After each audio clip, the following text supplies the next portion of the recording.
Shelby here, and today we're going to talk about wrestling.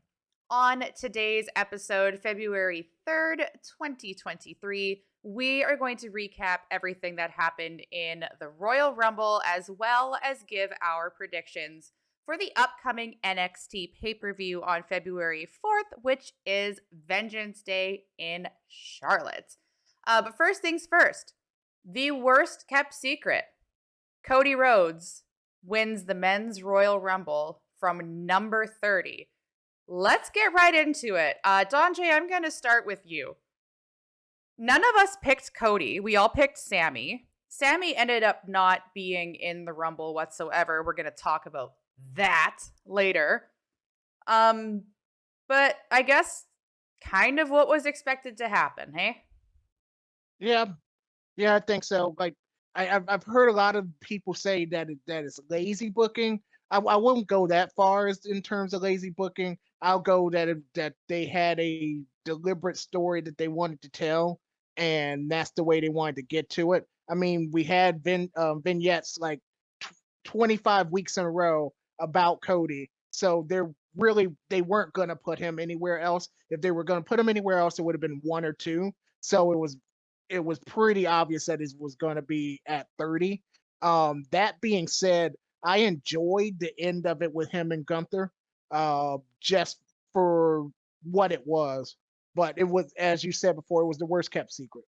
Before I move on to Godflow, I do want to confirm total vignette count for Cody Rhodes' return at the Royal Rumble, I believe, was 1,828.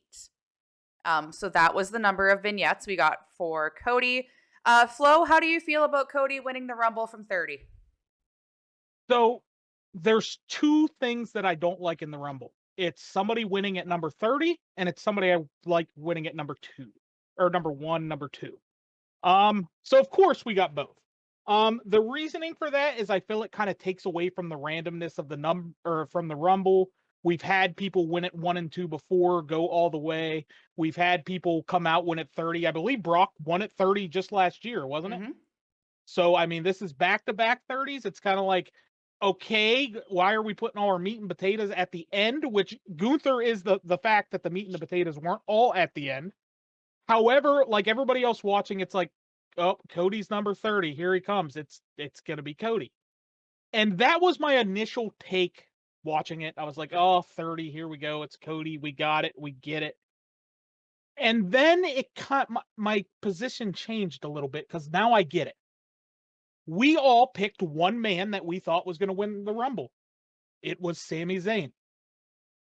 I remember a Rumble a few years ago where number 30, everybody wanted it to be Daniel Bryan. It was not Daniel Bryan. It was Rey Mysterio returning, and he got booed out of the building. Was it in Philly? Yep. If Sami Zayn wasn't in the Rumble and everybody had that building anticipation of when Sammy's music's going to hit and be that number 30, and then it doesn't hit, and that's the letdown heading in. Meanwhile, you still have Cody Rhodes, who did get a pop still. It is Cody Rhodes. Still exciting. So I kind of understand it in this case to where, okay, that's what they did to make sure it wasn't like the false hope narrative like we had that one Rumble with Daniel Bryan.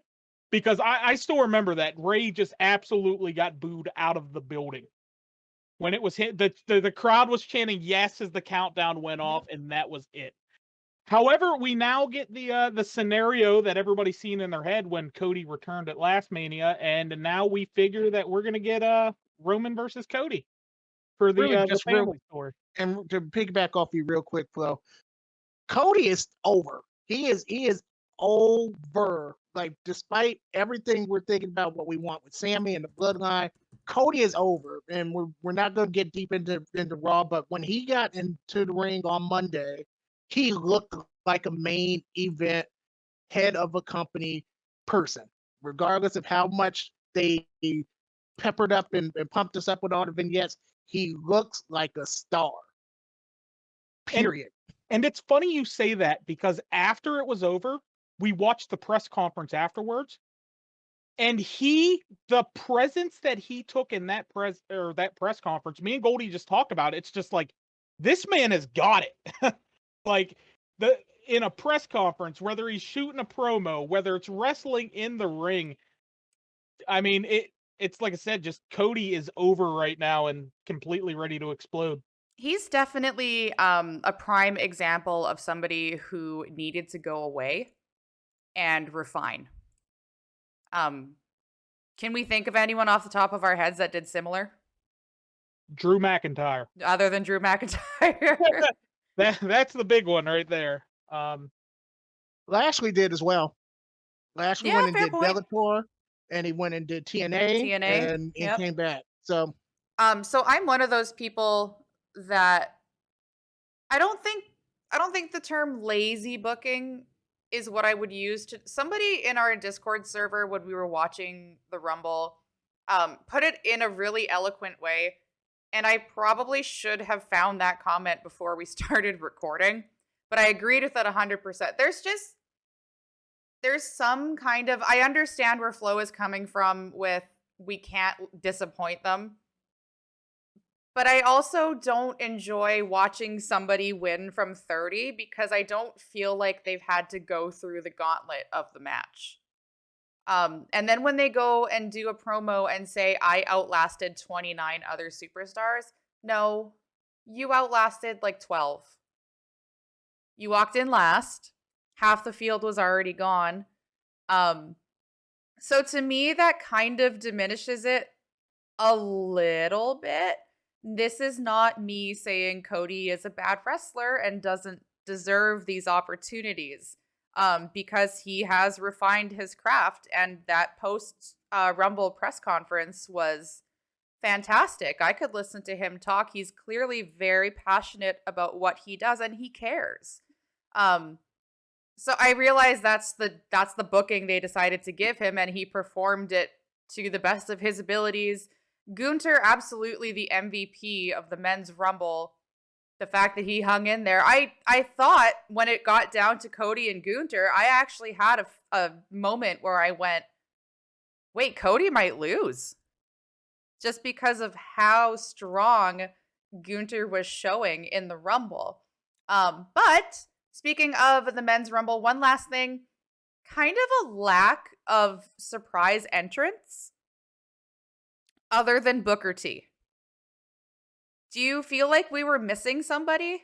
Who would you, I know we had some predictions about people we wanted to see. Don J did predict Logan Paul.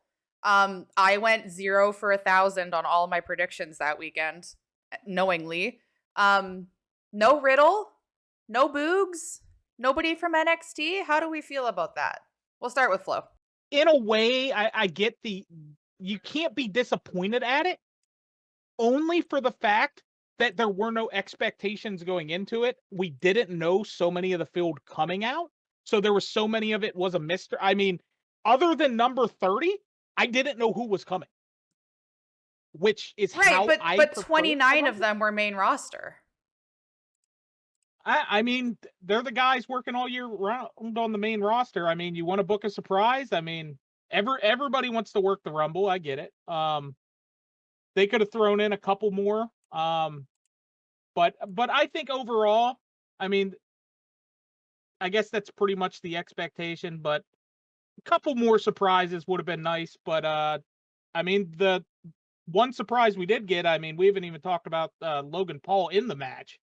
Yeah. So I mean, take it for what it's worth, but I'm in the middle with it. A couple more surprises, but they didn't need to oversaturate it. Okay, Donjay? I don't need the outside surprise people as much as everyone else, because the goal of the Rumble is for a title shot at WrestleMania. And if you're piling in all these guest people, in the men's side in particular, that you know have no shot of going for the title at WrestleMania, I am fine with them, like Flo said, using the people that are there all year round, or in the case of Logan Paul, who have shown himself to be an impressive person and someone that respects the business.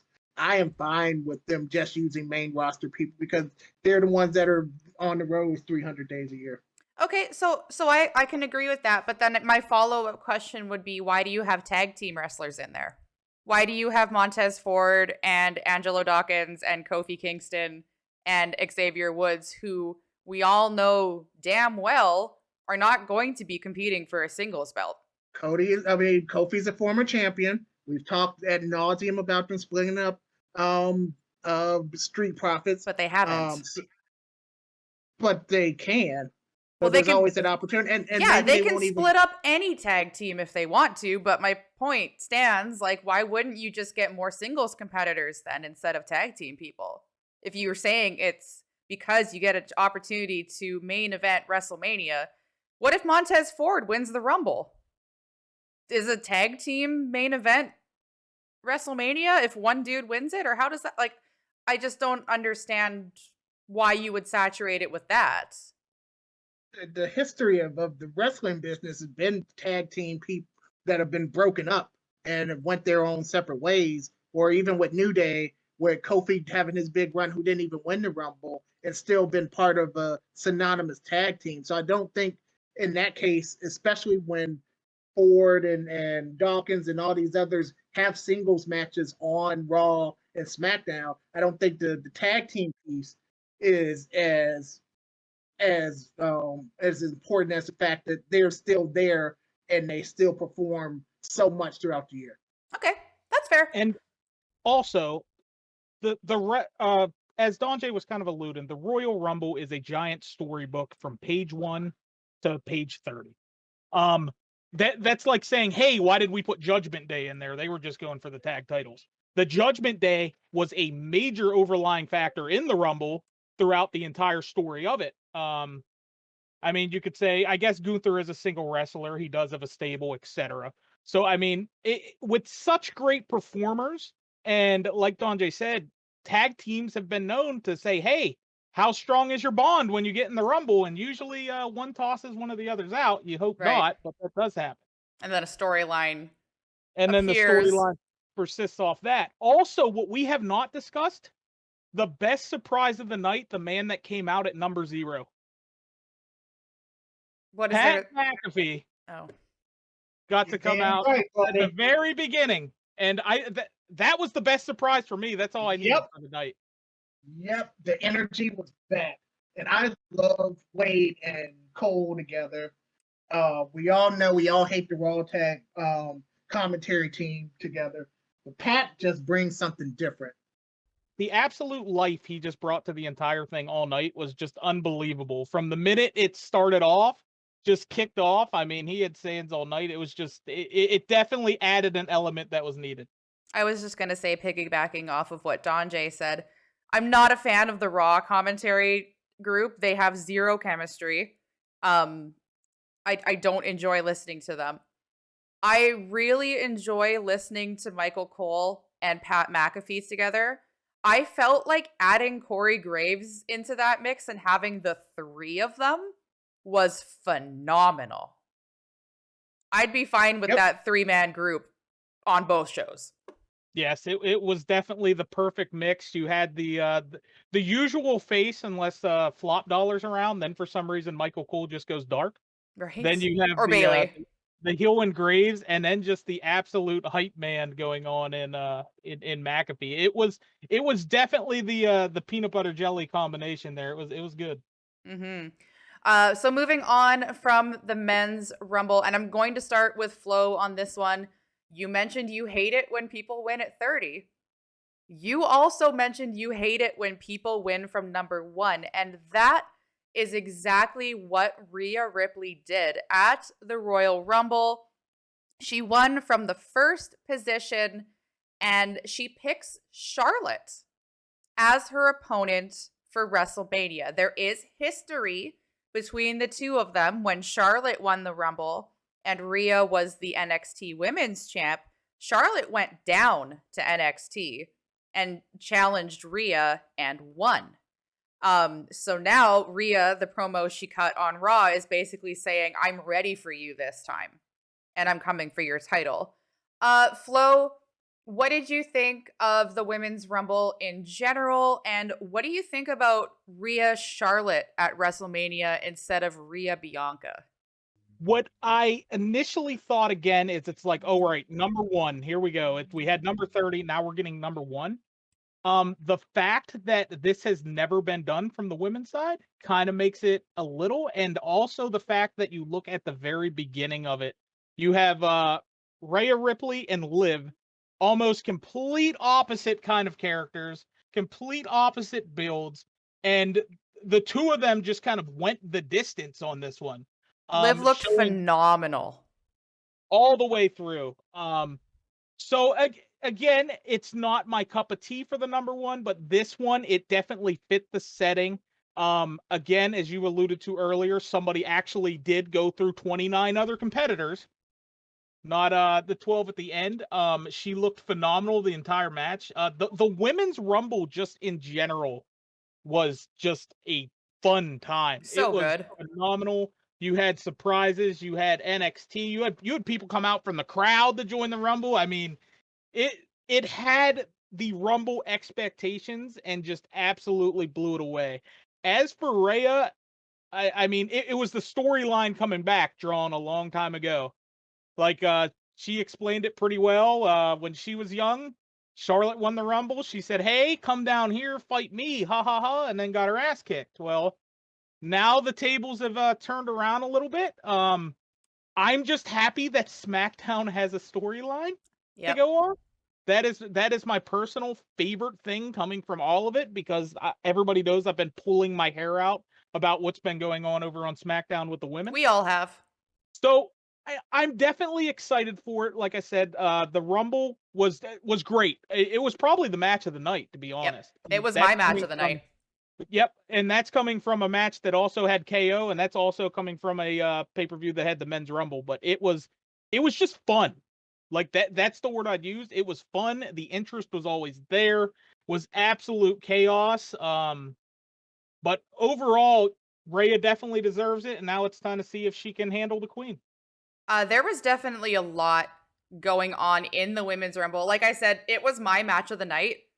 I am biased. I watch wrestling for women. I don't watch wrestling to watch the men. I watch wrestling to watch the women wrestle. That's my personal interest point. Um, but you had Roxanne Perez, Zoe Stark, and Indy Hartwell entering from NXT, all three of which looked absolutely phenomenal. Um, Going back to the Judgment Day ruling the men's rumble, Damage Control had a control of the Rumble match. We still got that Bailey Becky storyline and the brawl spilling out. You had that going on. Michelle McCool entering the Rumble from the first row. Now, you know she's not winning the Rumble, but how freaking cool is that to her just stand up, take off her sweater, look at her daughter, like, hold this, honey, I'll be right back, hops the railing, and gets right into it with Tamina. I usually prefer the number 30 entrant to be a surprise. However, I could have done without this one. Dun dun dun. Why?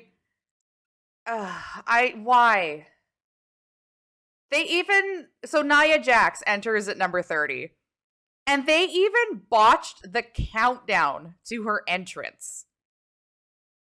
The woman is a walking botch machine, and it pains me to say that because Flo knows how much I want to like her. I really do. We try. She's strong, she's beautiful, she's a presence. Like, I really, really want to like her. And then she tweets dumb shit, and then she hurts people. So I don't know if her coming back is a full-time thing. I guess we'll find out on Friday Night SmackDown. If she shows up, maybe she'll be the last one of the women in the Elimination Chamber qualifying match, which we aren't going to have time to get into today, unfortunately. But I did enjoy Rhea winning from number one. Like Flo said, it was the first time a woman had done it. Her and Liv starting and finishing, I thought was really cool. Like they both looked really strong. Everybody's gonna talk about Rhea because she won, and rightfully so. But let's give Liv her flowers. Um, she had a hell of a performance. And even the way that Rhea eliminated Liv, like you can't tell me you're in the wrestling ring for an hour and then you can still like do a pull up and eliminate someone with your legs while hanging on. Like it was just so strong. Um so they kept with the Rhea dominance booking, I think is the best way to put it. Um do I like the idea of her picking Charlotte? Yeah, because it gives, like you said, it gives SmackDown a storyline, but it also means if the Judgment Day are to go over to SmackDown, there's storylines for them there as well. Rey Mysterio is on SmackDown, and Dominic jumped him before the Rumble and stole his mask, and Rey never came out for the Rumble. So it allows them to have that continuation of a storyline. I would have loved to see Rhea Bianca one-on-one. It's something that's going to happen in the future, I'm sure, at some point in time. But I can't say I'm mad about. I don't think I would have been upset with either decision that Rhea made. There's definitely storyline avenues to go with whatever decision she made. And I am rambling about women. That's what I do. Donjay, your thoughts on the Women's Rumble? Are there any other thoughts to have? I think you guys covered it in the past 10 minutes. But the only other two things that I would add that I enjoyed about it, and I think you guys covered it well, is we got Dark Asuka. Oh, I never even mentioned Dark Asuka. The pop she got when she took off the mask was amazing. Yep. So, and the fact that she was in the final three and added to the finish with the mist and everything, I loved every second of that. And I love the fact that we have Piper Niven and Dewdrop has dried up and is no more. And she gets to be her true self.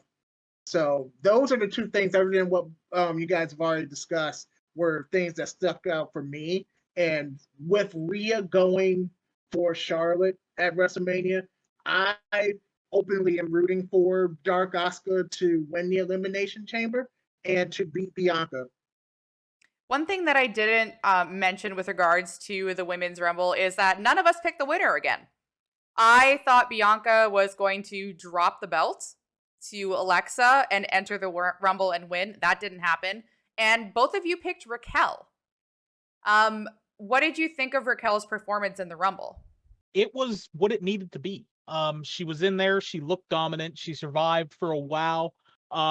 She was up there with the remaining. That's why she's actually getting a shot in the Elimination Chamber qualifying match. Mm-hmm. She looked fantastic. Could have she done more? Could they did a little extra? Maybe, but when she's in there, she is just a dominating presence. She's getting it. She's coming around, and I have a feeling we're all going to be talking about her probably as the favorite in next year's Rumble. Yep, I agree, and I'm fine with her.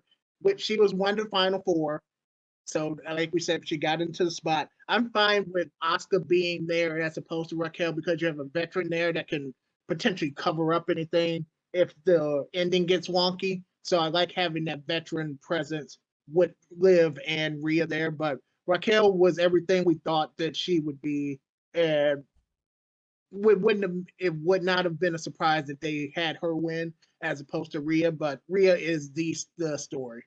Yep, I agree. Moving on. What did we learn from the Pitch Black match? I'm not going to talk for this. I'm just going to let the two of you decipher it. Let me know when you're done. And I'll move Ash on. rules everything around me. Cream gets the money, dollar bill, y'all. That's all I got. Flo? All right, I'll be the one to break this one. Okay. I'll give it a little bit here. So first of all, we had the equivalent of a children's birthday party match. I hated everything to do with the Pitch Black match, hated everything to do with the theory, and that is probably agreed upon mostly the desk. I wasn't a big fan. They tried to do a couple things with it. I'm blaming the sponsorship. I'm not blaming the creative. I'm not blaming the wrestlers in the match. However, we did get a whole lot more wrestling than I thought we were ever going to get in the match, I mean, which could be a positive. if they are gonna do that much wrestling, just turn the lights on. That is pretty much my exact sentiments. Like, turn the lights on. We don't need the special with this. The match portion was decent, good wrestling between the two. Not that Bray and LA Knight could really have as much bad wrestling between them. Got a nice table spot out of it. Got around. LA Knight looked strong. Bray, of course, looked stronger, but that's of course the demonic presence that Yep, was that's the to point. be found. And I think it kind of ties into what I'm going to talk about in the next match, where Bray has embraced the quote unquote Uncle Howdy.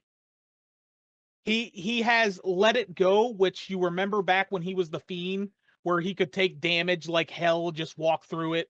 Have just the resilience to keep up at it, the conservation.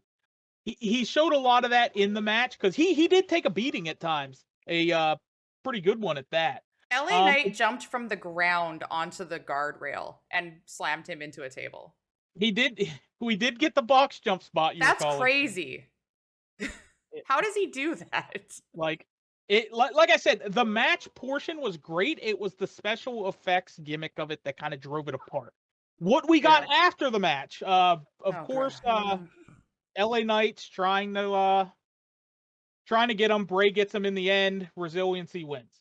So after the match, they're still going out it. LA Knight's trying to run. Bray's going after him.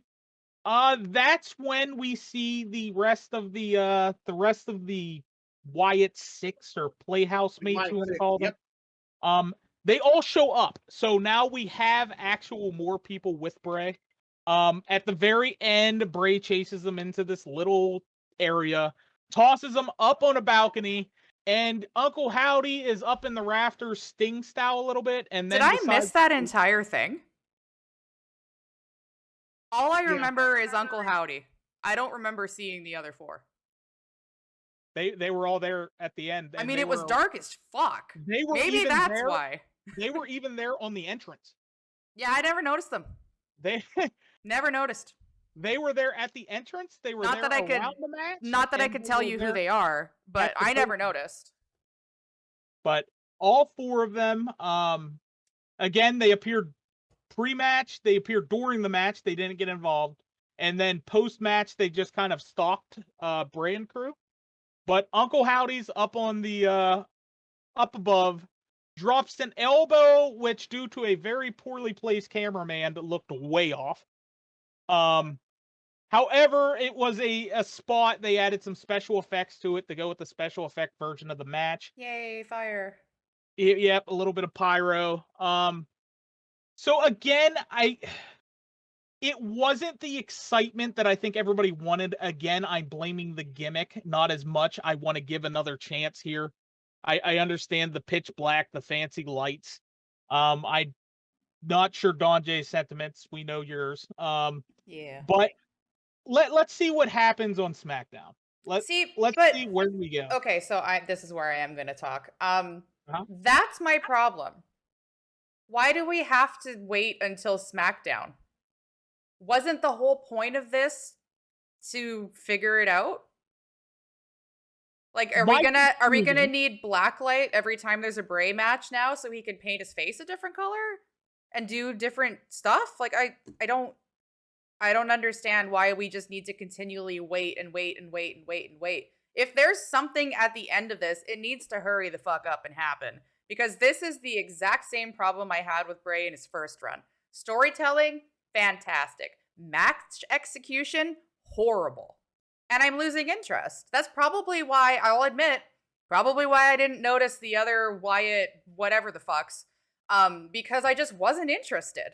Yep, I think that in the end, if I was the TLDR the match, it was that Wyatt has fully embraced the dark side, so to say, which again I'm going to bring up on the very next match because I think it had some future holding in it.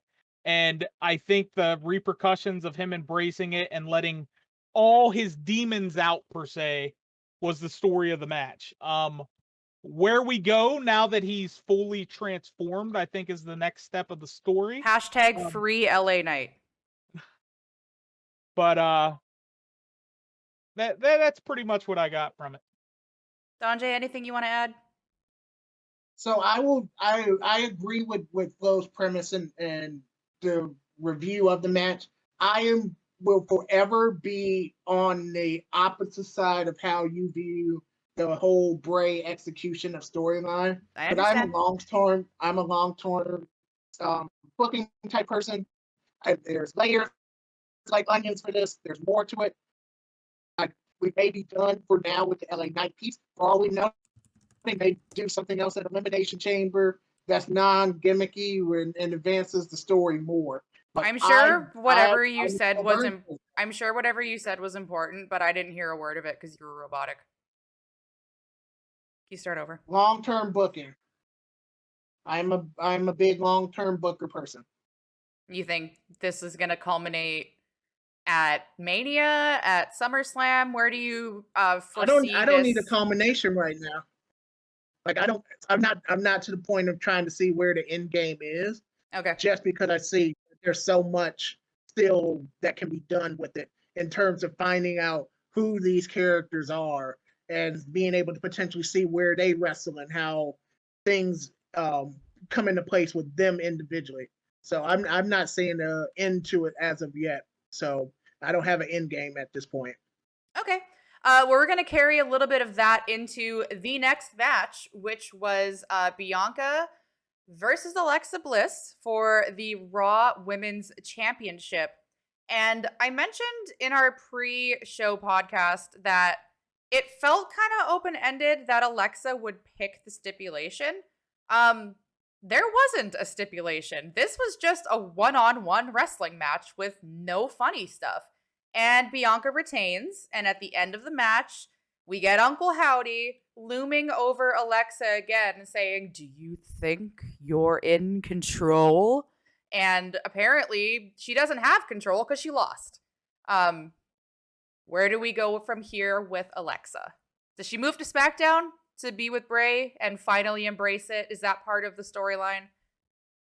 I I think it's going to come to again. I think the reason she lost was because she didn't embrace what Bray did.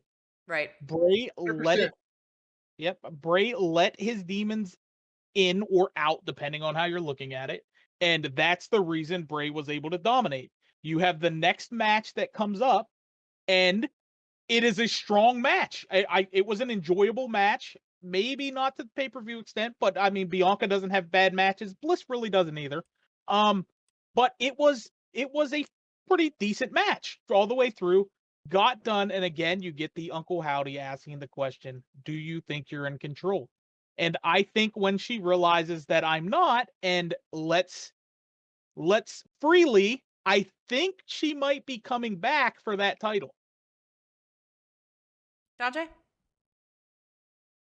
To me, it was a Raw match essentially. Like they don't put on bad matches to Flo's point, but the match was just a match, and it didn't do anything for me in terms of their match. But it was all about the ending of it. I think they just had the match to progress to get Alexa to this point where as we said, she has no control, and trying to see what that entails. But in terms of the match, like I said, it was fine match. I've seen better matches from both of them, and it felt more like a Raw match than a pay-per-view match to me. So listening to the two of you give your thoughts, I kind of feel like if they wanted to do the whole "do you really think you're in control" aspect and have Alexa lose, Bianca should have whooped her ass. Because Alexa was it not the Raw before, but the one prior to that, the 2 weeks before, where they had the confrontation and they brawl in the stands and Uncle Howdy is in the the doorway, Alexa just started whooping her. I kind of feel like if they wanted to portray Alexa's lack of control or inability to embrace this dark side, I hate asking for it, but it should have been a squash match. If that's how they wanted to progress the storyline, because now I'm just like, okay, well, she tried. She gave it her all, and it wasn't good enough. And now what? I'm Yeah, probably I in the can definitely minority agree with with this that. entire Bray thing. I know I'm in the minority with this entire Bray thing, but I kind of feel like there should have been maybe a little more to it if this is how they want to proceed. But yeah, I could definitely agree with you. I could definitely see the squash implication to make it from one extreme to the next. Yeah, and then to be like, Um, Alexa, you got your ass handed to you. I wonder why. yeah, I Something. mean, from a storyline perspective, I could see it. But Gave in her a terms of little a bit match that you put on a pay-per-view, clearly on the you paper. Yeah. obviously don't want to put squash matches on a pay-per-view for a title. Well, we It hasn't already had stopped the them, issue. but We had the issue a couple weeks ago with yep, promising a match that didn't happen. So exactly. again, I would have understood this a lot more to see where we were going, but I see where it went. But again, it's another one where we're coming out of it. Where's Alexa's story going to go with it? All right. Well, let's get to the chair shot heard around the world. Is it the most famous chair shot or is it the second most famous chair shot? Please discuss in the comments wherever you are listening to this video from. Spotify doesn't have comments. Hit us up in the Discord. Um, we have Roman Reigns versus Kevin Owens for the undisputed championship. Roman wins.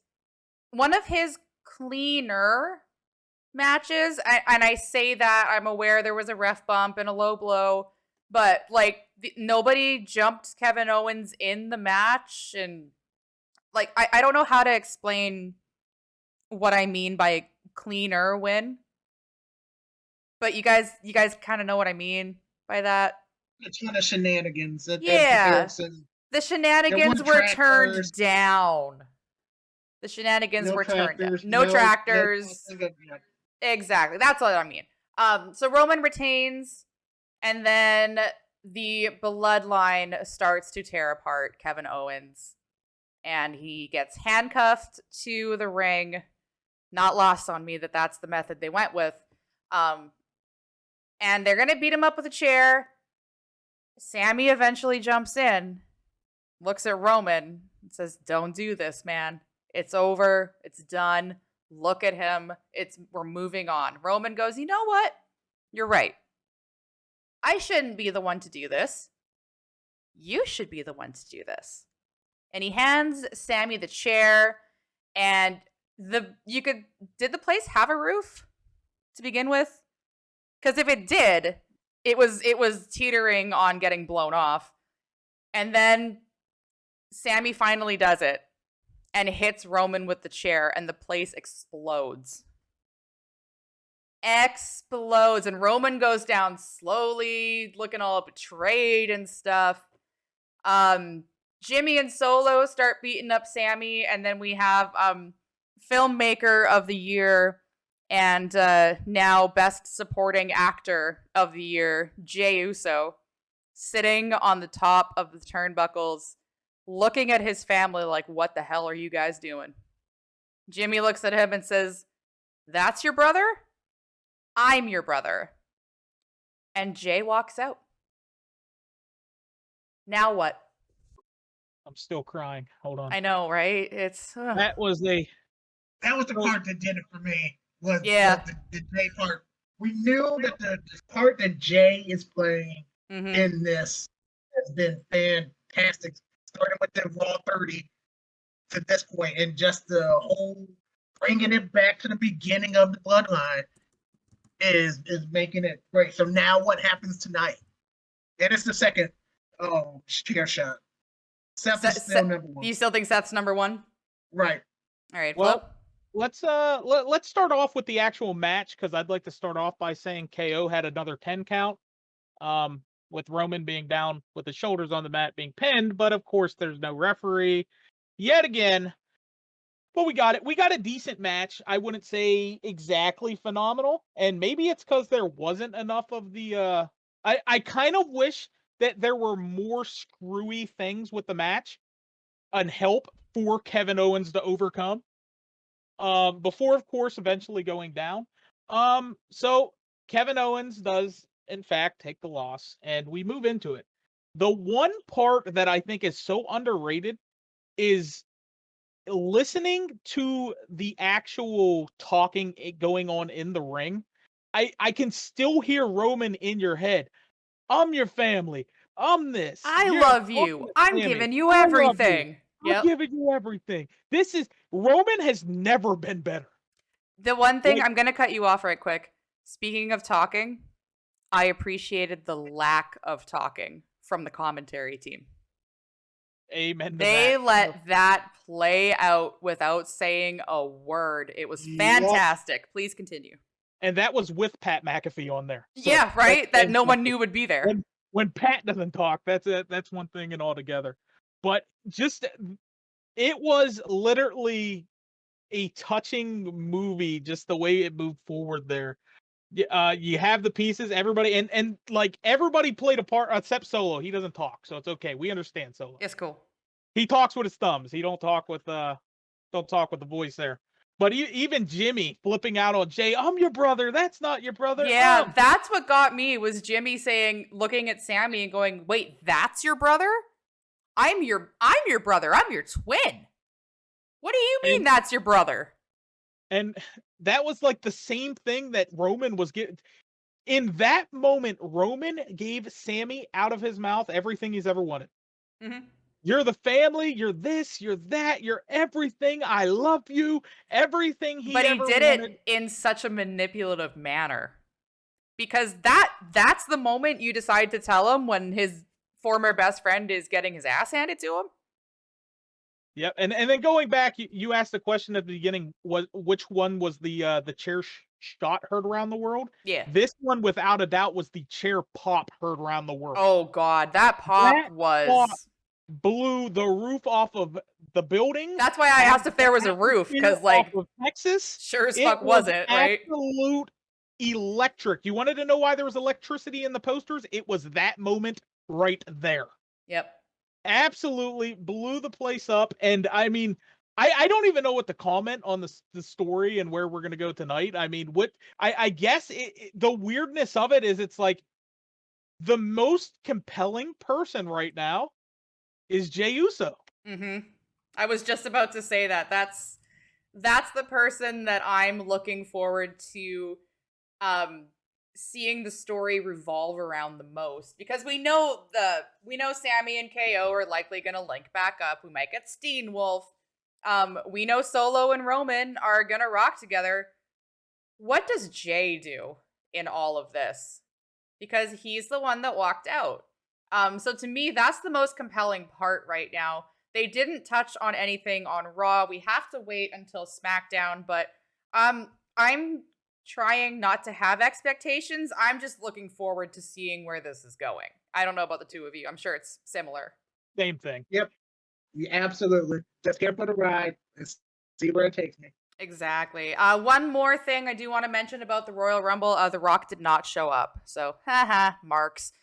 Let's go ahead and talk about Vengeance Day. It is a bit of an abbreviated podcast this week, so we're going to not bother about SmackDown or Raw. We'll get into that in our next episode. But we have the NXT pay-per-view coming up. Vengeance Day, February 4th, Charlotte, North Carolina. We got 6 matches on the card. We are going to start with Wes Lee, the champion, against Dijak for the North American Championship. When it comes to NXT, it's safe to assume I don't know who these people are or what they can do. I heard, is it Dominic Dijakovic? Is that how he went prior? Yeah. I heard incredible things about him. And then he got like the Karrion Kross gimp suit treatment. And then he just kind of went away for a bit. And now he's back looking like Steven Seagal with Sonya Deville's jacket. That's all I know about him. So I got no horse in this race. I don't know. Sure, let's pick Wes Lee, but I don't know why. You want big moments in a match, Dijak's going to be your guy. Is it Dijak or is it Dijak? Dijak, Dijak. Well, I don't know. That's why I'm asking. That's a good question. I go Dijak. Okay. All right. But Dijak coming back, it just brings me flashbacks to the him and Keith Lee matches, the matches back in the day. Yeah. Yeah, everyone those thinks are the he's ones that I've cool. heard about that I want to watch. And the build up into this is like, are we gonna get that back? Because when he was locked up in the retribution suit, whatever, the T-bar or whatever we were making him Wait, out is to that be, what they called it? The retribution suit? I think it was retribution was the Oh my god. Yeah, that was the group. that was Oh, the that was group. the Where group. I thought they that was had the like a group. name for the outfit. My bad. The outfit. No, But yeah, he was T-Bar. All right.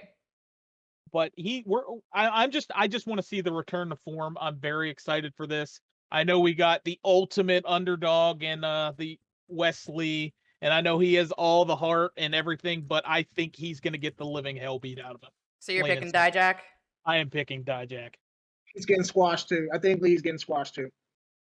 Oh, okay.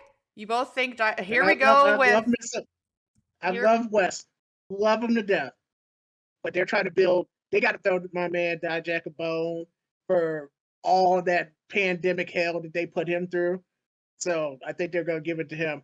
So I'm once again noticing a trend where Flo and Donjay pick one winner and I pick another. And I just want to remind everybody that I was 1 for 5 at the Rumble. And they were both 3 for 5. Moving on. We have what started out as a 3-way is now a 4-way. I hate when it happens too. But we have the NXT Tag Team Championships. We have the New Day, who are the champs, against Pretty Deadly, Gallus, and give me a C. C Give me an H. H Give me an A. A Give me an S. S Give me an E. E Give me a U. U. What does that spell? Chase You. I had to do that one time. Shout out Thea Hale. I freaking love her. But Chase U won the it was the Dyad and Blade and Enofe. I don't entirely remember how to say his name. I'm so sorry. I'm just really new to the NXT people. But anyways, they didn't win, so it doesn't. Culture. Okay, they didn't win, so it doesn't matter. New Day, Pretty Deadly, Gallus, Chase U. I think Gallus is gonna win. I don't see the New Day retaining. I feel like Pretty Deadly is done, and they're gonna get called up. And I feel like Chase U was just kind of thrown together to continue the storyline about Duke Hudson actually really likes Andre Chase and would never do anything to hurt the university. And this is his show of loyalty. But I think Gallus, in the little that I've seen of them, I love them. And I see them pulling this one off. U has been absolutely on fire the last month per se. I just remember the match with Andre a couple weeks ago that even though he took a loss, the match was just absolutely The fantastic. JD McDonough one? Yes. Amazing. So this is the one case where it's okay to make the threesome a foursome, in my opinion, especially the way it turned out. Just mixing the personalities that you have in this match is just going to be and completely different styles all around. But I think in the end, I think it's going to be the style that hurts the most people, and I think Gallus is going to get a chance to walk away with this one. I'm not sure if they get the pin on New Day, but I do think Gallus in the end is going to walk away with the belt. Whenever you go from a 3-way to a 4-way, you got to make sure that you just leave the keys in the bowl when you do something like that. That being said, I'm going for the retaining. I think that New Day is going to retain, and the reason I say that is that I think that this gives the other 3 tag teams a chance to shine, but I don't think that they drop the titles until WrestleMania weekend. You can hear me typing furiously. It's because I'm recording our predictions because your girl keeps receipts. So they're going to hold the titles until Mania weekend. And that's when Big E comes back and loses it for them, and then they split up. All right, thanks. Thanks, Donjay. Next match, Carmelo Hayes and Apollo Crews, 2 dudes that I could just watch fight all night. And lo and behold, we are getting a 2 out of 3 falls match between the two. I love Carmelo. I think he's amazing. I think he wins this and then goes into the NXT title picture. But nobody's going to walk away from this match looking bad. This match is probably going to be the Match of the night. absolute match of the night. I don't think it's Right. possible. You're going to see things in this match that are just going to leave you starstruck and in awe. It's going to be absolutely amazing. With that said, I think now starts the beginning of Melo's big rise. I don't think he's going to 2-0. I think he's going to 2-1. Yeah. As most of these matches do. Apollo might sneak in a first fall, but I think in the end I see Melo moving on from this after a long hell of a match. But again, it's just both of the competitors. It's just going to be great. Co-sign both of what you said. It's a clean sweep on this one. Melo for the win. Clean sweep as in everyone picks Melo, or are you saying Melo wins 2-0? The former. No, it's a 2-1. All right. Definitely 2-1. All right. That was easy. This one should probably be easy too. We have the women's NXT tag titles. We have Kaden and Katana against Fallon and Kiana. And let's be honest, Fallon and Kiana were just thrown together for a storyline. I don't see them winning. And the NXT women's titles are defended more in a month than the Raw women's tag team titles are in a year. So I see the champs retaining here. I do too. And like I said, they were put together. The storyline has been longer, so it makes more sense than some of the tag teams that are thrown together on the main roster. I agree. But to that point, and I'm not, like I said, I've made it known that I'm not a Katana fan. I'm a Casey fan, but I think that they retain. Yeah, I'm gonna say the same. We're gonna have to clean sweep this one here too, but it just kind of a weird match altogether. I'm not exactly sure what to expect. If there was ever a match to put a surprise in, that you wanted Vegas to win, this is the one to throw, I think, because I don't think there's many people that will expect the opposite outcome. I think we get a surprisingly good match. I think this is going to be better than most people anticipate. However, I don't think it's going to be a very long and throughout match. I think we're going to get a little bit of story out of it, but we'll have to see. All right, so we all have the tag champs retaining. Like every single title is being defended on this pay-per-view. There's 5 titles in NXT, right? You got your 2 tag, your 2 main, and then your North American. Yep. That's what I like to see. Raw, SmackDown, take notes with the United States and Intercontinental titles, please. We have Roxanne, your champ, against JC and against Gigi. It is a triple threat for the NXT Women's Championship. I missed the whole dawn of Toxic Attraction. I think Roxanne's going to retain. I think JC and Gigi are done with each other after this. I think there's going to be some bitterness and some resentment that comes out in this match. They're going to end up beating the hell out of each other. Roxanne is going to pin one of them for the win. And then I see JC and Gigi kind of feuding after this because I don't really know where they go from here without Mandy.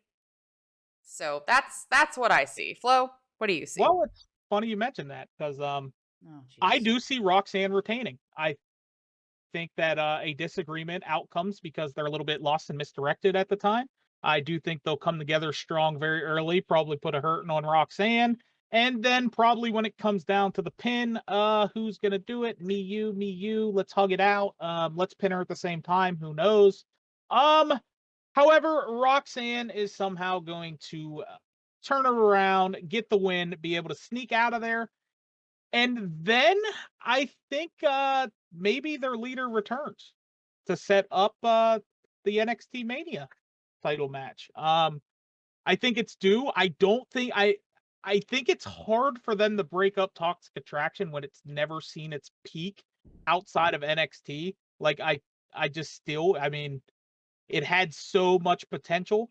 So that's the route I'm going to go with this is I think maybe if it's not her, I think Toxic Attraction gets a new leader when all's said and done. See, that Or- was going to be my question after we got all the predictions was, do you think Mandy comes back? Just Donjay? one step ahead. That's fine. So I agree again with Roxanne winning. The thing I think about Toxic Attraction is that I think they just need more time on the mic together by themselves. So because they were new and then Mandy did all the talking, they both are very charismatic. They Yeah, just need the rep. I And was going to say they're not terrible talkers at all. yeah, and I think the fact that Mandy was basically ripped from them so abruptly, for lack of a better phrase, and then they had to scramble to do this version. So I think there's that part of the shock. But I think that if they were just given time to talk, like even in their promos on Tuesday, they were very charismatic. I think they just need a defined direction if they're going to be a tag team or if they're going to separate them because they're great individually as well. I just think that they need time together to be more cohesive from a talking standpoint. So do But you Roxanne's think going to win it. Okay, so you think Roxanne's going to win. Do you think Toxic Attraction stays together then? I do. Do you think somebody comes back to lead them, or do you think they continue on as a duo? I think they go on as a duo. To bring back, if they are going to bring back somebody, it's going to be somebody that we're not expecting, like Flo said. But I think that they'd be fine by. I don't think it's Sonya. You don't think it's Sonya? No. All right. I think it's Sonya. I think it's Dana Brooke. No, don't do her like that. No, don't. No. Please no. Insert blonde, take out blonde, and then she'll dye her hair. Oh, no. I actually really like Dana Brooke. I mean, it'd probably be great for her, I'm not gonna lie, but I want Dana Brooke to have good things on the main roster because she deserves them. Anyway, we could probably have a whole hour-long conversation about who we think should lead Toxic Attraction, but we have 12 minutes left, and we haven't talked about, I'm assuming this is going to be the main event of the night, an actual steel cage match, which is actually going to happen, presumably, Braun Breaker, your champ, versus Grayson Waller in a steel cage for the NXT Championship. I think Braun wins just because I think he wins. I got nothing else. I really like Grayson's run right now. I love what he's doing, but as the two of you have said over the past few weeks, it's kind of been like, who's going to beat Braun? I don't see Grayson as the guy. I think it's going to be a Braun Carmelo thing in the future. But Grayson's going to put on a hell of a show. Like Flo said last week, Grayson is in his head, causing him to get mad and make mistakes. So I think this match is going to be phenomenal. I think Braun retains, and then I think we move into a storyline with Carmelo. So going off of that, I think that this is the match. Braun's going to win, but instead of doing it with his muscles and his strength, he's going to outmind Mr. Mind Games here and be able to outsmart him in a way in this cage to somehow come away with this victory. Because we've been seeing for weeks is that he's being outplayed, he's being outsmarted, he's ramming himself through walls. He's a practical rhino right now, just seeing red. Give me anything he can find. But I think being locked down in the cage, which I need the rules of the cage. They were talking about going out of it, so I don't know the NXT rules of the cage. But I do expect Braun to not only look dominant at times. I'm sure Waller's going to have some splash plays in there as well. Probably do something crazy. You know, he loves the jump off and shit. Mm-hmm. But I think Braun's going to win with the mind this time, setting him up as the complete package to again see the two falls winner in Carmella. I really, really, really, really want to pick Grayson. I know. So do it. So fuck it. I'm picking Grayson. Hey, yo, let's go. We're going out on a limb. Okay. So and then we get a 3-way at WrestleMania weekend. Braun, Mello, and Grayson, I'm here for it. I was going to say, what if Grayson wins by just leaving the cage? Like right when the match starts, he just yeets himself out of the cage and wins.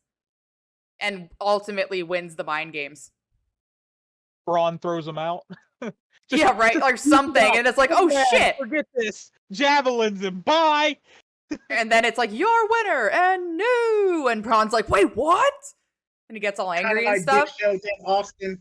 Yeah. Big Show did Austin. Okay, so if that's how Grayson wins, I'm fine with it. And I'm looking forward to the triple threat at Mania. That would be hilarious.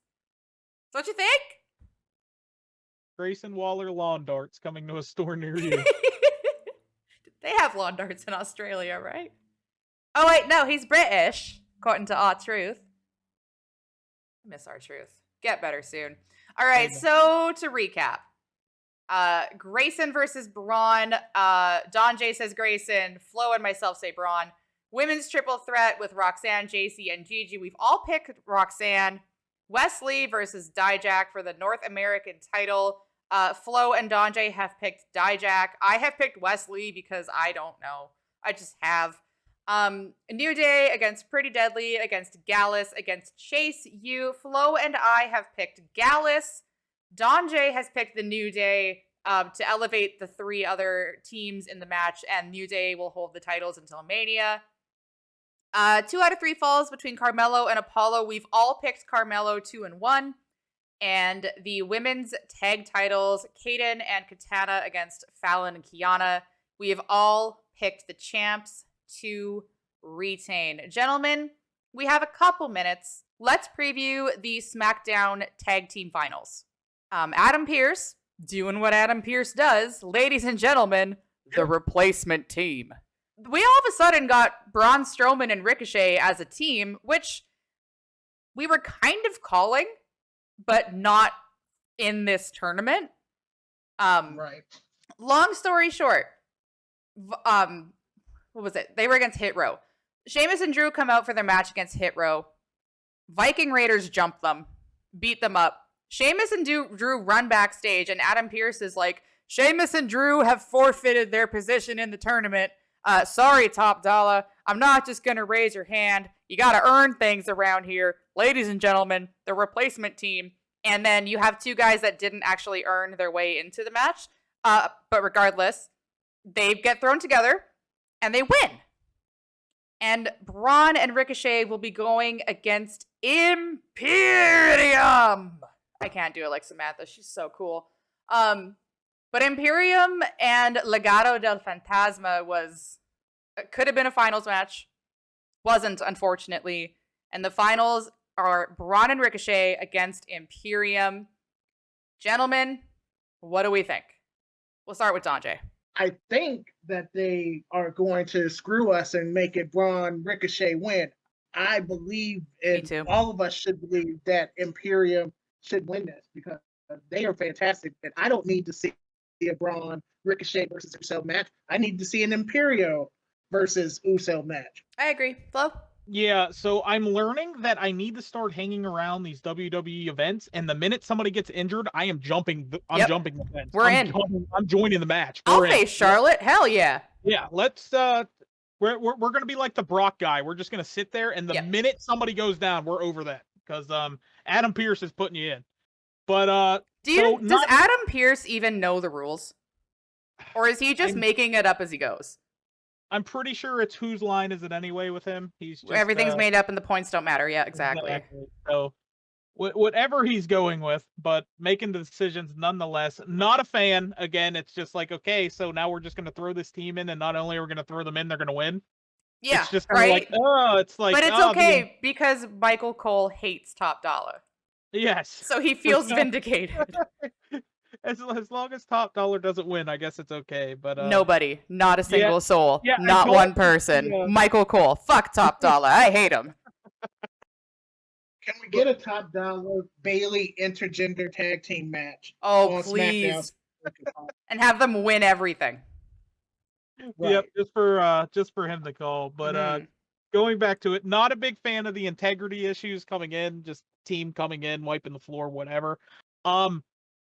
So with that, it's like I'm pretty sure everybody prefers Imperium here. They need to win this. They're an actual tag team.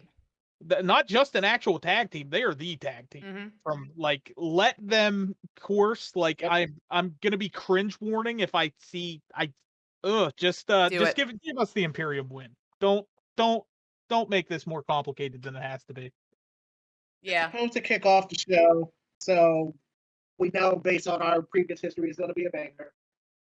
of course.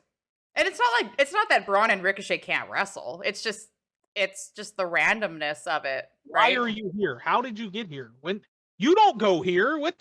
Like, do Sheamus and Drew attack Braun and Ricochet? Do the Viking Raiders attack Braun and Ricochet too, and then just get inserted into the final match? And it's actually the Viking Raiders against Imperium, and the Viking Raiders win? Is that what we're doing? Nobody knows. It is chaos. Like Flo said, whose line is it anyways, or whose ring is it anyways, where everything is made up and the points don't matter, and the podcast is over. Thank you all for listening to this week's episode of We're Gonna Talk About Wrestling.